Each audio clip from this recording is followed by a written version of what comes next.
اللہ کریم نے قرآن مجید میں فرمایا ہے کہ لَقَدْ مَنَّ اللَّهُ عَلَى الْمُؤْمِنِينَ إِذْ بَعَثَ فِيهِمْ رَسُولًا، فرمایا تحقیق اللہ نے مومنوں پر احسان فرمایا ہے کہ انہیں اپنا رسول عطا فرمایا ہے۔ اس کا صرف ترجمہ کبھی بندے کی سمجھ میں آ جائے نا تو سارا میلاد اس کی سمجھ میں آ جاتا ہے۔ صرف اس آیت کا آسان سادہ ترجمہ اگر سمجھ لیا جائے کہ رب کہتا ہے میں نے احسان کیا تم پر، تمہیں اپنا رسول دے دیا ہے۔ وہ دو عالم کی رحمت ہیں، وہ جہاں چاہتے وہیں رہتے، یہ تو ان کی مہربانی ہے کہ یہ عالم پسند آیا۔ نبی پاک صلی اللہ تعالیٰ علیہ وسلم ہمارے اوپر رب کا سب سے بڑا احسان ہے، اور اللہ تبارک و تعالیٰ نے سسکتی، تڑپتی، بے چین، پریشان، تکلیف میں مبتلا اپنی مخلوق پر رحم فرمایا اور رسول کریم عطا فرمائے۔ نبی پاک صلی اللہ تعالیٰ علیہ وسلم کی تشریف آوری نے ایک ایک ذرے پر احسان کیا، حضور سے ایک ایک نگر، ایک ایک پتا فیضیاب ہوا، لیکن بعض چیزیں ایسی ہیں جنہیں خصوصی طور پر سرکار نے نوازا، بعض معاملات پر خاص کرم نوازی حضور نے فرمائی۔ ایک اہم مسئلہ ہے عقیدے کا مسئلہ۔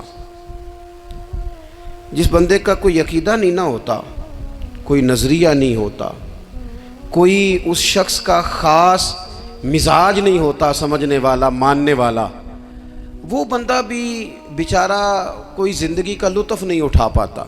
اس کا کوئی نظریہ ہی نہیں ہے، کوئی سوچ ہی نہیں ہے، کوئی اس کی فکر ہی نہیں ہے اس نے کس طرف جانا ہے۔ عقیدہ نہ ہو بندے کا، یعنی دنیا میں معاذ اللہ کچھ ایسے لوگ پائے جاتے ہیں جو سرے سے اللہ تعالیٰ کوئی نہیں مانتے، زندگی کیسے گزرے گی؟ وہ اپنی توجہات کا قبلہ کسے بنائیں گے؟ اور پھر دنیا میں کچھ لوگ ایسے گزرے جو کئی خداؤں کے قائل، کئی، اور پھر اہل عرب کا تو یہ حال کہ 360 بتوں کے سامنے جھکتے۔ مجھے بتائیے جس بندے کو یہی خبر نہ ہو میرا خالق اور مالک کون ہے، جس کو یہی پتہ نہ ہو کہ میرا رزق کہاں سے آتا ہے، میں نے مانگنا کہاں سے ہے، جس سے یہ خبر ہی نہ ہو کہ میری دعاؤں کا رخ کس طرف ہونا چاہیے، اس کی بھی کوئی زندگی ہے؟ نبی پاک علیہ السلام نے سب سے بڑا احسان یہ فرمایا ہے کہ ہمیں عقیدہ توحید سکھایا ہے۔ حضور نے ہمیں ہر جگہ سے چھڑا کے رب کریم کی بارگاہ میں سجدہ کرنے کا حکم دیا ہے۔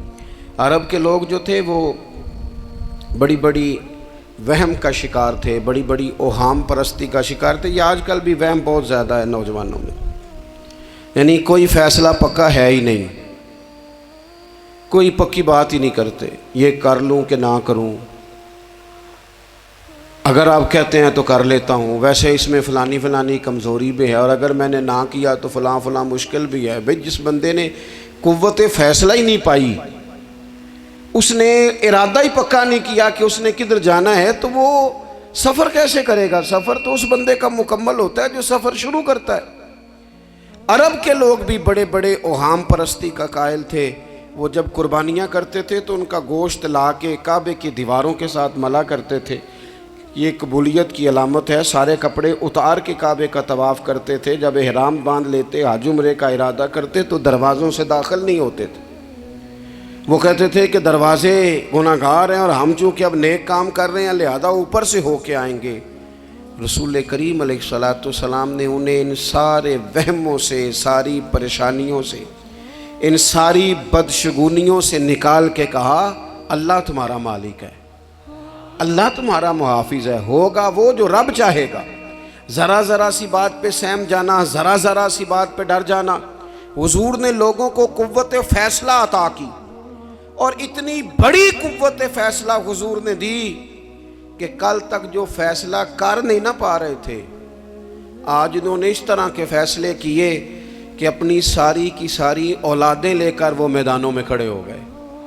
وہ ڈٹ گئے کہ ہم نے کفر کے مقابلے میں جہاد کرنا ہے۔ انہوں نے طے کر لیا کہ حق کیا ہے، سچ کیا ہے۔ نبی پاک علیہ الصلوۃ والسلام نے ہمیں عقیدہ توحید دیا، اور وہ طے کر کے دیا ہے نبی پاک نے، سجدہ سوائے اللہ کے کسی کو جائز، اگر کوئی عبادت کی نیت سے کرتا ہے تو سجدہ کفر ہے، اور اگر تعظیم کی نیت سے کرتا ہے تو حرام ہے۔ اعلیٰ حضرت بریلوی رحمۃ اللہ علیہ نے 50 کے قریب دلائل کتاب و سنت سے اور 100 سے زیادہ دلائل فقہ اور اصول فقہ سے بیان فرمائے ہیں کہ کسی اور کے لیے تعظیمی سجدہ بھی حرام ہے۔ نبی پاک علیہ السلام تشریف فرما تھے تو کچھ جانوروں نے آ کے حضور کے قدموں پہ سجدہ کیا، پیش نظر ہے وہ نوبہار، اور سجدے کو دل ہے بے قرار، روکیے سر کو روکیے، یہی تو امتحان ہے۔ کچھ جانوروں نے جب سجدہ کیا تو صحابہ عرض کرنے لگے، یا رسول اللہ صلی اللہ تعالیٰ علیہ وسلم ہمارا بھی دل کرتا ہے۔ تو حضور نے فرمایا، بھی سجدہ سوائے رب کے کسی کے لیے جائز نہیں ہے، ہاں اگر جائز ہوتا تو میں خاتون سے کہتا کہ اپنے شوہر کو سجدہ کرے۔ نبی پاک علیہ الصلوۃ والسلام نے حد بندی کر دی۔ اور پھر دیکھیں، یہ جو ہم میلاد مناتے ہیں نا، یہ میلاد اللہ تعالیٰ کی توحید کا بہت بڑا اعلان ہے۔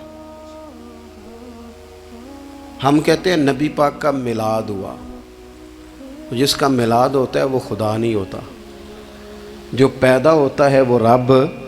جب ہم میلاد منا رہے ہوتے ہیں تو ہم یہ بتا رہے ہوتے ہیں بھئی حضور خدا نہیں، حضور تو 12 ربیع الاول کو پیدا ہوئے، تو جو پیدا ہو رب پیدا، لم یلد ولم یولد، اللہ تبارک و تعالیٰ پیدا نہیں ہوتا، مالک تو ازلی ابدی شانیں رکھتا ہے۔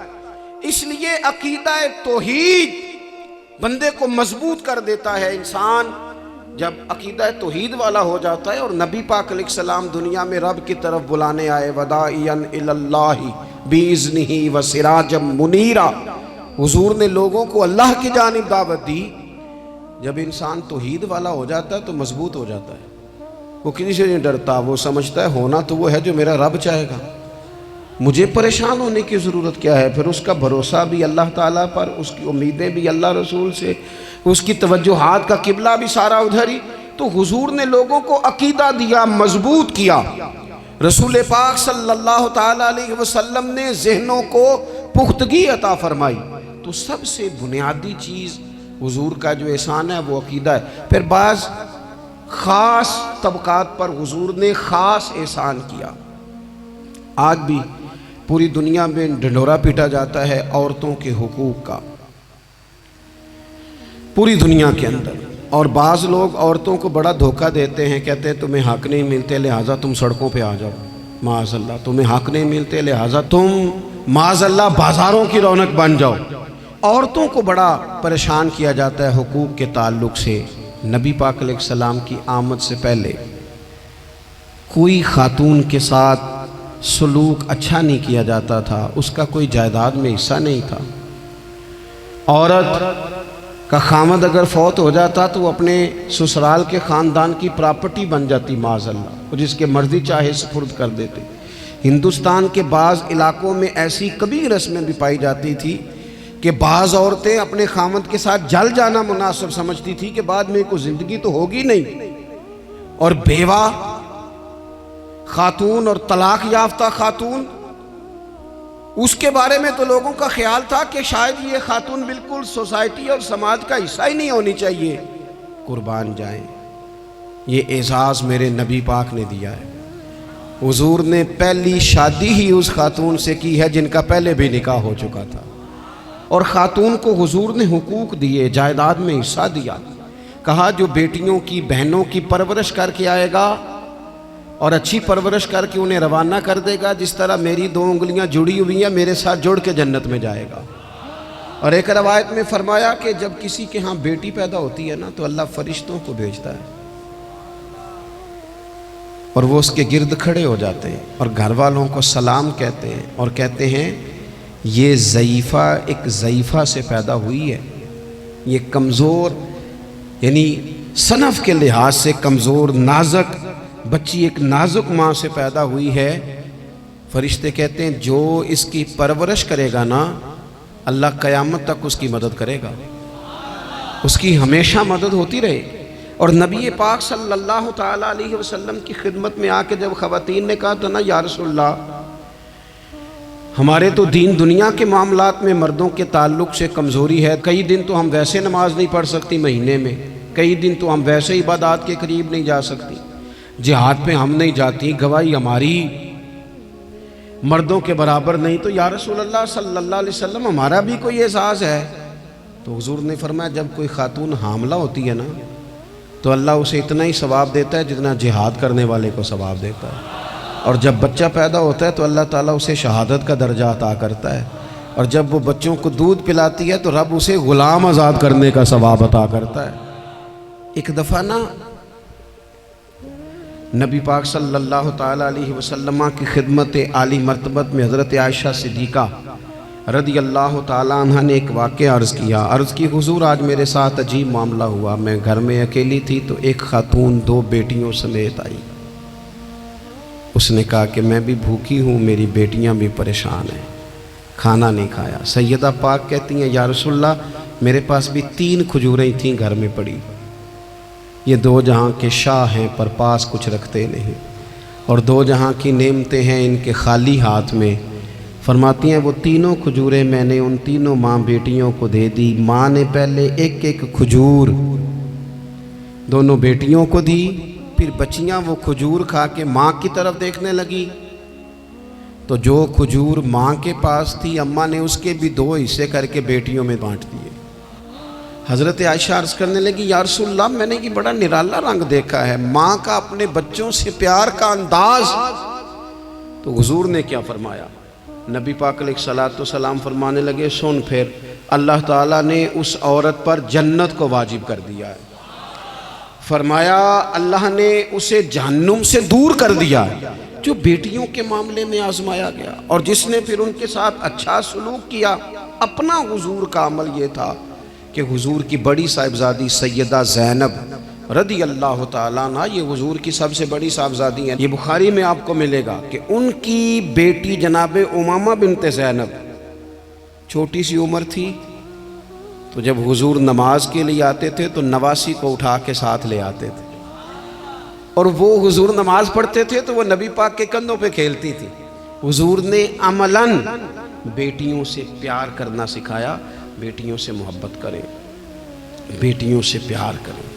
بیٹیاں بڑی خیرخواہ ہوتی ہیں، بیٹیاں ماں باپ کی بڑی وفادار ہوتی ہیں، بیٹیاں بڑا خاص تعلق رکھتی ہیں۔ جوانوں آپ سے بھی کہوں گا بہنوں کی طرف توجہ رکھیں، جو کسی کی بہن آپ کے گھر ہے اس کا بھی خاص احساس کریں، وہ بھی کسی کی بہن ہے، لیکن اپنی بہن کے ساتھ بھی خاص نسبت کا تعلق قائم رکھیں، رشتوں میں اعتدال ہونا چاہیے۔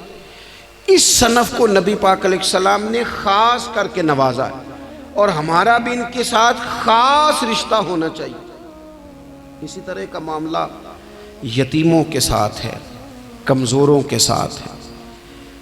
دیکھو آج نا ہمارے ہاں کمزوروں، غریبوں، مسکینوں، یتیموں کی مدد تو کی جاتی ہے، لیکن انہیں لوگ اپنے ماحول کا حصہ نہیں بناتے۔ یعنی کبھی گئے تو غریبوں میں آٹا بانٹ آئے، کبھی گئے تو غریبوں میں جا کے کپڑے تقسیم کر آئے، کبھی گئے تو غرباء کو کچھ وقتی طور پر کچھ ضروریات زندگی دے دیں، کبھی عیدیاں بانٹ دیں، کبھی سیلاب زدگان میں چلے گئے۔ غرباء کو کچھ نہ کچھ صدقات تو دے دیے جاتے ہیں، ان پر کچھ خیرات تو کر دیا جاتا ہے، لیکن انہیں سوسائٹی کا ماحول کا حصہ نہیں بنایا جاتا۔ ایسا نہیں ہوتا کہ ان غرباء کے بچوں کو اٹھا کے بڑے شہروں میں لایا جائے، ان کی تعلیم کا خیال کیا جائے، انہیں اپنے ماحول میں رکھا جائے، ان کی بہترین پرورش کا بندوبست کیا جائے۔ کائنات میں بڑے لوگوں نے کام کیا ویلفیئر کا، بڑے لوگوں نے غریبوں کے ساتھ تعاون کیا، بڑے لوگوں نے محبت کی، سب قابل تعریف ہے، لیکن ہم نے یہ کیا کہ ان کی امداد تو کی، لیکن ان کی محرومیوں کا ازالہ نہیں کیا۔ اور وہ امداد لے رہے تھے تو ان کی پچھلی نسل بھی امداد لے رہی تھی، یہ نسل بھی امداد لے رہی، اور خدا نہ کرے کہ اگلی نسل کو بھی امداد لینا پڑے۔ میرے نبی پاک صلی اللہ تعالیٰ علیہ وسلم کا انداز کچھ اس طرح کا ہے کہ امام بہقی نے لکھا ہے حضرت بشیر بن عقبہ رضی اللہ تعالیٰ عنہ کہتے ہیں میرے والد انتقال کر گئے تھے اور میں ایک جگہ پہ بیٹھ کر رو رہا تھا کہ نبی پاک صلی اللہ تعالیٰ علیہ وسلم میرے قریب سے گزرے، کیوں روتے ہو؟ یا رسول اللہ میرے والد کا انتقال ہو گیا، میری والدہ رخصت ہو گئی۔ تو یہ ہمیں حضور نے سبق دیا ہے، یہ یتیموں غریبوں کا خیال رکھنے کا یہ بھی ایک نقطہ، یہ بھی انداز ہے۔ کائنات کا بڑے سے بڑا درد دل رکھنے والا بندہ یہاں تک نہیں جا سکتا جو میرے رسول کریم نے بیان فرمایا۔ کہتے ہیں نبی پاک علیہ السلام فرمانے لگے بشیر بن عقبہ کیا تو اس بات پر راضی نہیں کہ میں تیرا باپ ہوں اور عائشہ تیری ماں ہو؟ آنا تجھے ہم شامل کر لیں اپنے گھرانے میں، آ جانا، مکمل تیرے معاملات کا خیال کیا جائے تو آ جا۔ اتنا بڑا درجہ نبی پاک نے تو حضرت سلمان فارسی کے بارے میں بھی فرمایا کہ میں نے انہیں اپنی اہل بیت میں شامل کر لیا۔ رسول اللہ صلی اللہ تعالیٰ علیہ وسلم غرباء کے لیے، مساکین کے لیے، یتیموں کے لیے، ناداروں کے لیے جو خاص احسان بن کے آئے، وہ یہ والا لہجہ نہیں کہ ہم مطمئن ہو گئے کہ ٹھیک ہے ہم گئے تو تھے، اتنا پیکٹ بانٹ تو آئے، اتنا کچھ ہم نے دے تو دیا، فلانا کام کر تو لیا، اور ویسے وہ بھی کب تک کیا جب تک خبریں تیز تھیں۔ ہمارے ملک میں سیلاب آیا، میڈیا نے خبر دی، شور ہوا، لوگوں نے بڑی کوشش کی، الحمدللہ بڑے اچھے جذبات کا اظہار کیا، ڈھیر سارے لوگ وہاں گئے۔ میں آپ سے پوچھتا ہوں کہ کیا سیلاب زدگان سارے اپنے اپنے گھروں میں چلے گئے؟ ان کے گھر بن گئے؟ لیکن ہمارے جذبے کیوں ٹھنڈے ہو گئے؟ اس لیے کہ خبریں ٹھنڈی ہو گئی۔ ہم تو چلتے ہیں ٹرینڈ کے ساتھ کہ آج کل ٹرینڈ کیا ہے، اگر خبر ادھر کی ہے تو ذوق ادھر کا ہے، خبر ادھر کی ہے تو ذوق ادھر کا ہے۔ دیر پا کام کرنا اور خاص جذبات پیدا کرنا ان لوگوں کے لیے۔ حضرت سیدنا عبداللہ بن ابی اوفا رضی اللہ تعالیٰ عنہ روایت کرتے ہیں ایک یتیم بچہ آیا تھا، اس نے عرض کی حضور میری ماں بھی بھوکی ہے اور میری ایک ہمشیرہ ہے وہ بھی بھوکی ہے، اے روٹی دا دکھ نہ پوچھو، روٹی تے بندہ کھا جاندی دے۔ یہ جو بھوک ہوتی ہے نا، بھوک، بہت سارے لوگ نا، میں ایک شادی میں تھا تو وہاں ایک دو لوگ کھانا کھا رہے تھے تو بعض لوگ انہیں دیکھ دیکھ کے مذاق کر رہے تھے، ویڈیو بنا رہے تھے، کہتے دیکھو کھانا ہی نہیں آتا، کیا انداز ہے، سارا ان کا منہ جو ہے وہ کھانے سے بھر گیا، ہاتھ دیکھو کہاں تک ان کے لتھڑ گئے، کیا انداز ہے۔ تو میں نے کہا تم ان کے کپڑے بھی تو دیکھو نا، انداز، بیٹھنا اٹھنا، کپڑے پہننا، یہ غریبی کا پتہ دیتے ہیں۔ بھوک جب تیز لگی ہو پھر کھانے کے آداب لوگوں کو یاد نہیں رہتے۔ غربت نے میرے بچوں کو تہذیب سکھا دی، اب وہ سہمے ہوئے رہتے ہیں، شرارت نہیں کرتے۔ وہ عزیز، ہوتا یہ ہے کہ جب انسان کو بھوک شدید لگی ہو نا، پھر اسے ڈاکٹر کی ہدایات نہیں یاد رہتی، پھر تو پیٹ کی آگ بجھانے کو لوگ دوڑتے ہیں۔ تو کہتے ہیں اس بچے نے آ کے عرض کی یا رسول اللہ صلی اللہ تعالی علیہ وسلم ماں بھی بھوکی ہے، بہن بھی بھوکی ہے۔ حضور نے نا اسے 21 کھجوریں عطا فرمائیں، فرمایا 7 تیری، 7 تیری بہن کی، 7 تیری والدہ کی۔ اور یہ حضور نے 21 کھجوریں دی ہیں، یہ نبی پاک نے 21 دی ہیں، ہاں یہ حضور نے 21 دی ہیں۔ اور حضور تو اشارہ بھی کر دینا تو پھر روٹی ساری زندگی ختم نہیں ہوتی۔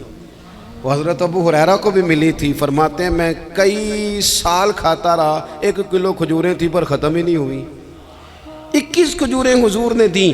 حضرت معاذ بن جبل رضی اللہ تعالیٰ عنہ اٹھے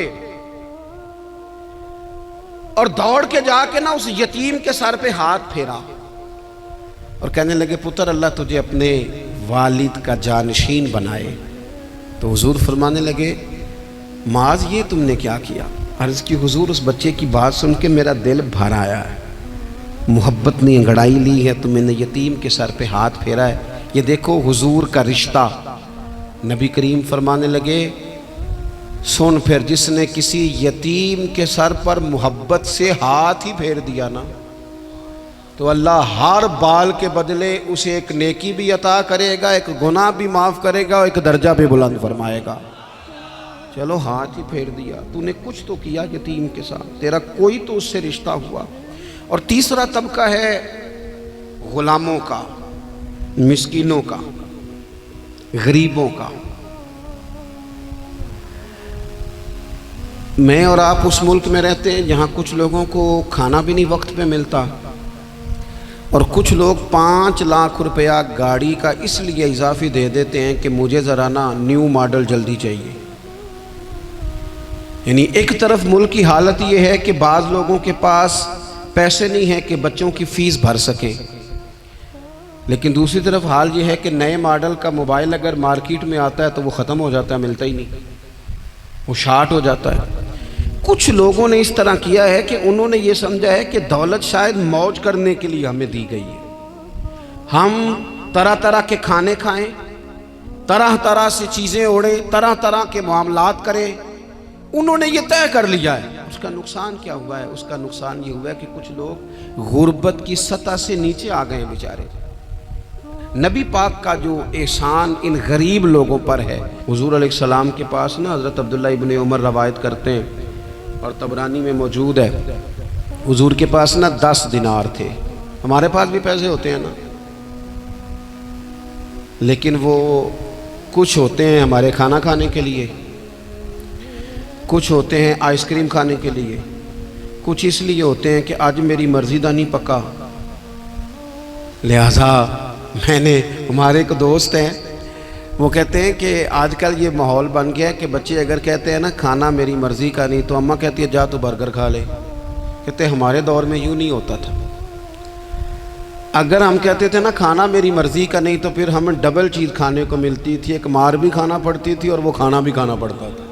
اور پھر کچھ پیسہ لوگوں نے صرف اس لیے سنبھال کے رکھا ہوا ہے کہ جو اضافی چیزیں ہیں نا، اضافی، میرا ویسے تجربہ نہیں ہے اور نہ میں نے زیادہ گہرائی سے دیکھا ہے، بس مجھے بتایا گیا ہے، اور پتہ نہیں اب بات درست ہے کہ نہیں، مجھے بتایا گیا ہے کہ پہلے لڑکیاں بیوٹی پارلر جاتی تھی، اب سنا لڑکے بھی جاتے ہیں۔ اب خدا جانے یہ بات سچ ہے کہ غلط ہے۔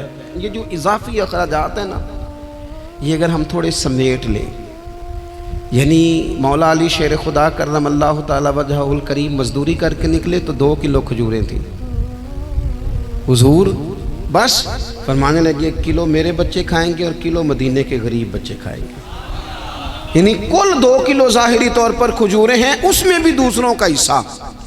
ہمارے پاس جو مال آتا ہے اگر تھوڑا سا نا ہم اسے یہ نہ سمجھ لیں کہ میرا ہی حق ہے، کسی کو اس میں سے ایک لقمہ بھی نہیں ملنا چاہیے، اگر ہم تھوڑا سا نا دل کشادہ کریں تو 3 لوگوں کا کھانا 4 بھی کھا سکتے ہیں، 4 کا کھانا 5 بھی کھا سکتے ہیں، 6 کا کھانا 7 کا کھانا 10 بھی کھا سکتے ہیں۔ شرط یہ ہے کہ دل کشادہ ہو، دل دریات سمندروں ڈونگے کون دلاں دیا جانے، تھوڑی سی نا کشادگی پیدا کی جائے۔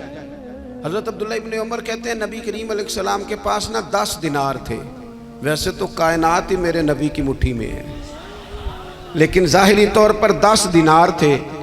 حضور ایک دکان پہ گئے، 4 دینار کا حضور نے ایک جوڑا خریدا، کپڑے خریدے، وہ قمیض حضور نے پہنی، تو ایک انصاری آگے بڑھ کے عرض کرنے لگے حضور میرا بڑا دل کر رہا ہے، یہ مجھے نہیں دے دیتے آپ؟ تو حضور خوش ہو گئے، یہ میرے محبوب کا دروازہ ہے کہ جب کوئی مانگتا ہے تو حضور خوش ہو جاتے ہیں۔ نبی کریم سے مانگا اس شخص نے تو حضور خوش ہو گئے، اور محبوب نے وہ کرتا، وہ کپڑے اتار کے اس انصاری کو عطا کر دیے، اور 4 دینار کے اور خرید لیے، باقی بچے 2 دینار۔ نبی کریم وہ لے کے نکلے، رخصت ہوئے گھر جانے کے لیے، تو رستے میں خاتون کو روتے ہوئے دیکھا، حضور رک گئے، فرمایا کیوں رو رہی ہو؟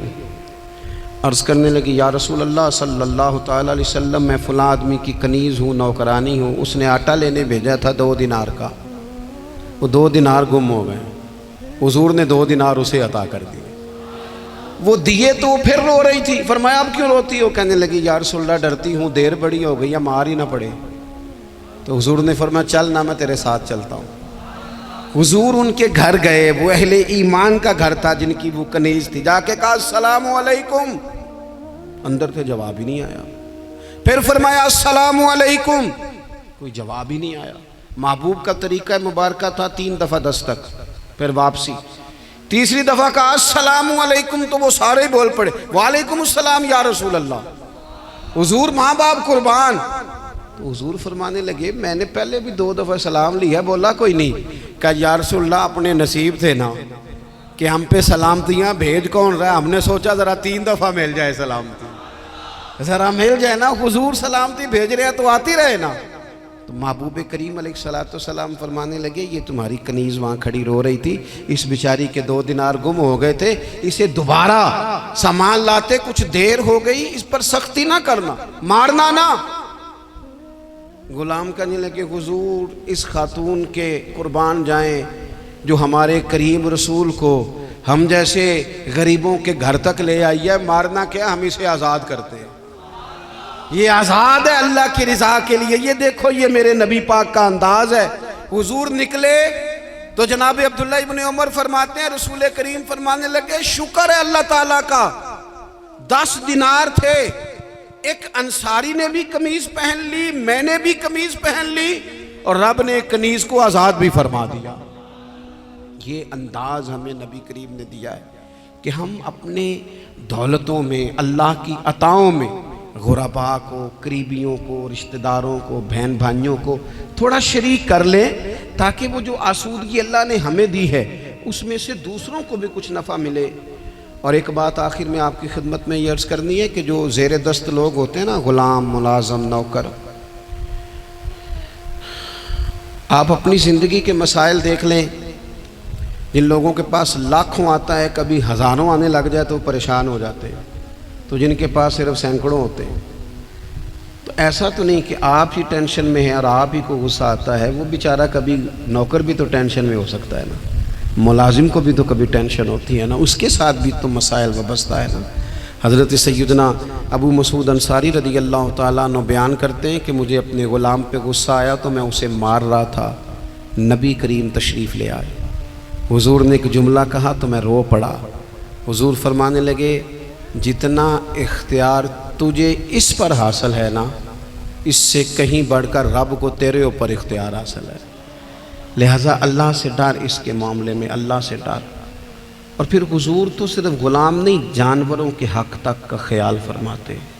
ایک جگہ تشریف لے گئے تو اونٹ آپ کے پیروں پہ سر رکھ کے رویا، نبی کریم نے اس کی پشت پہ ہاتھ پھیرا، فرمایا اس کے مالک کو بلاؤ نا۔ جب وہ آیا تو کیا ارشاد فرمایا؟ فرمایا تو اس کے معاملے میں اللہ سے نہیں ڈرتا، اس نے شکایت کی ہے کہ تو اس کی طاقت سے زیادہ بوجھ ڈالتا ہے، چارہ اور پانی بھی وقت پر نہیں دیتا۔ یہ حضور کے احسانات ہیں، ہمیں ان احسانات کا خاص خیال رکھنا چاہیے۔ اور یہ جو ایام ہے عید میلاد النبی کے، ان ایام میں بالخصوص ہمیں غریبوں کے ساتھ، یتیموں کے ساتھ، بیواؤں کے ساتھ، مساکین کے ساتھ، لاچاروں کے ساتھ اس لحاظ سے زیادہ مدد کرنی چاہیے کہ میرے رسول پاک انہی کے لیے تو زیادہ رحمت بن کے آئے، انہی کا تو محبوب نے خیال زیادہ فرمایا، انہی کے بارے میں تو ہمیں تلقین زیادہ فرمائی۔